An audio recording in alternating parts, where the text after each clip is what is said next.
This channel does not promote any violent, harmful, or illegal activities. All content provided by this channel is meant for an educational purpose only. প্রথম দফার ভোটের বাকি 19 দিন। আজ কোচবিহারের নরেন্দ্র মোদী ব্রিগেডের পর এবার কোচবিহারের রাসমেলার মাঠে জনসভা করবেন প্রধানমন্ত্রী নরেন্দ্র মোদী। উত্তরবঙ্গে গড় ধরে রাখতে নেতা কর্মীদেরকে কি বার্তা দেবেন মোদী? কালিয়াচকে যে বেনজির নৈরাজ্যের ছবি গোটা দেশ দেখেছে তা নিয়ে কি নরেন্দ্র মোদী আজকে রাজ্যে এসে মুখ খুলবেন? জল্পনা তুঙ্গে। UEN Jaipur is a perfect target for prospective students aspiring for good jobs, good education with future-ready skills.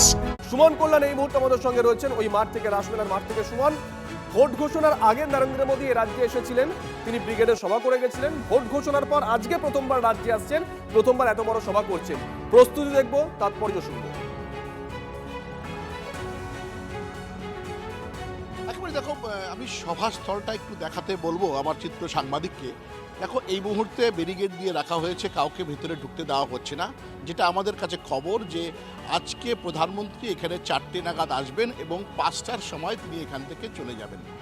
এই যে আজকের যে সভা, যেটা তুমি বললে যে তাৎপর্যপূর্ণ কতটা, দেখো যথেষ্ট তাৎপর্যপূর্ণ এই কারণেই আজকের এই সভা, কারণ উত্তরবঙ্গ থেকে শুধু নয়, রাজ্যে ভোট ঘোষণার পর তিনি প্রথম এসেছেন এবং কোচবিহারকে বেছে নেওয়া হয়েছে, অর্থাৎ যে কোচবিহার যেটা কিন্তু রাজবংশীদের গড় বলা চলে, কারণ 34% মানুষ রয়েছেন এখানে রাজবংশী কমিউনিটির।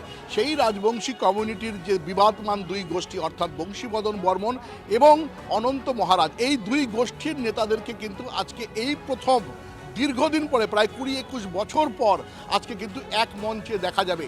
যখন অনন্ত মহারাজ বিজেপির সাংসদ, তখন কিন্তু বংশীবদন বর্মন ভাষা একাডেমির চেয়ারম্যান এবং রাজবংশী ডেভেলপমেন্ট বোর্ডের, অর্থাৎ তৃণমূলের দিকে, রাজ্য সরকারের দিকে, এই দুই গোষ্ঠীকে কিন্তু আজকে টার্গেট করা হয়েছে। বংশী কিন্তু শিবির বদলে চলে গেছেন তৃণমূল থেকে বিজেপির দিকে, অপরদিকে রাজবংশী সম্প্রদায়ের যে অনন্ত মহারাজ, অনন্ত রায় বিজেপির সাংসদ, তার অনুগামীকে প্রার্থী করেছে কিন্তু তৃণমূল কংগ্রেস।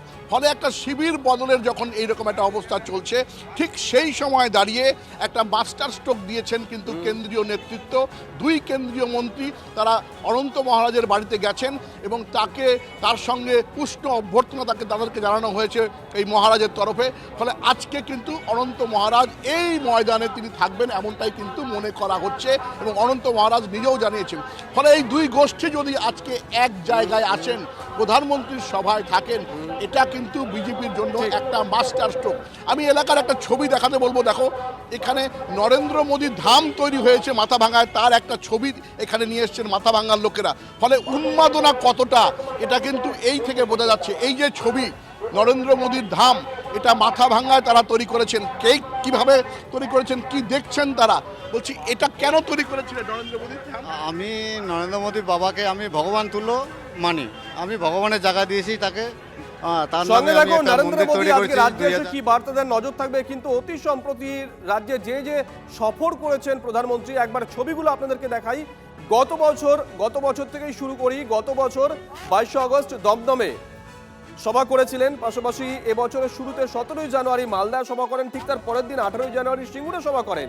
14ই মার্চ মানে ভোট ঘোষণা জাস্ট আগে 14ই মার্চ ব্রিগেডে তিনি সভা করে গেছেন। ভোট ঘোষণার পর আজকে প্রথমবার রাজ্যে আসছেন নরেন্দ্র মোদী, কোচবিহারে সভা করবেন।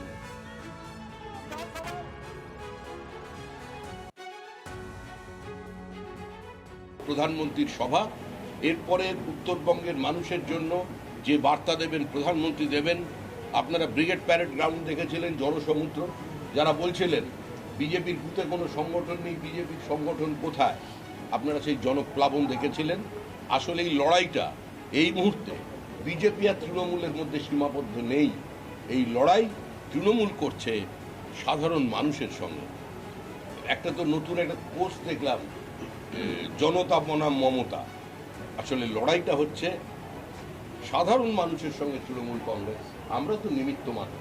বাইনারি তৃণমূল কংগ্রেস তৈরি করে দিয়েছে যে বিজেপি একমাত্র তৃণমূল কংগ্রেসকে হারাতে পারে, তাই আমরা আপনাদের সামনে ময়দানে আছি।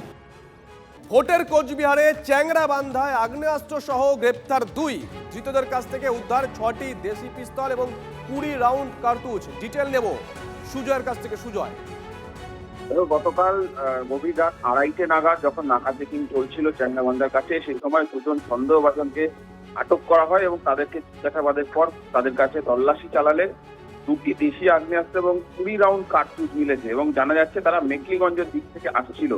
তো প্রশ্ন, যেদিন প্রধানমন্ত্রী সভা রয়েছে তার আগে অস্ত্র, এত বিপুল অস্ত্র এবং কার্তুজ নিয়ে তারা যাচ্ছিল কোথায়, তাদের উদ্দেশ্যটা কি, সেটা দিয়ে স্বাভাবিকভাবেই কিন্তু উদ্বেগ বাড়তে শুরু হয়েছে পুলিশের এবং ধৃতদেরকে আজকে আদালতে তুলে নিজেদের হেফাজতে নিয়ে জানার চেষ্টা করবে যে তারা এই অস্ত্র এবং কার্তুজ কোথা থেকে নিয়ে আসছিল এবং কোথায় নিয়ে যাচ্ছিল, তার পাশাপাশি উদ্দেশ্যই বা কি ছিল।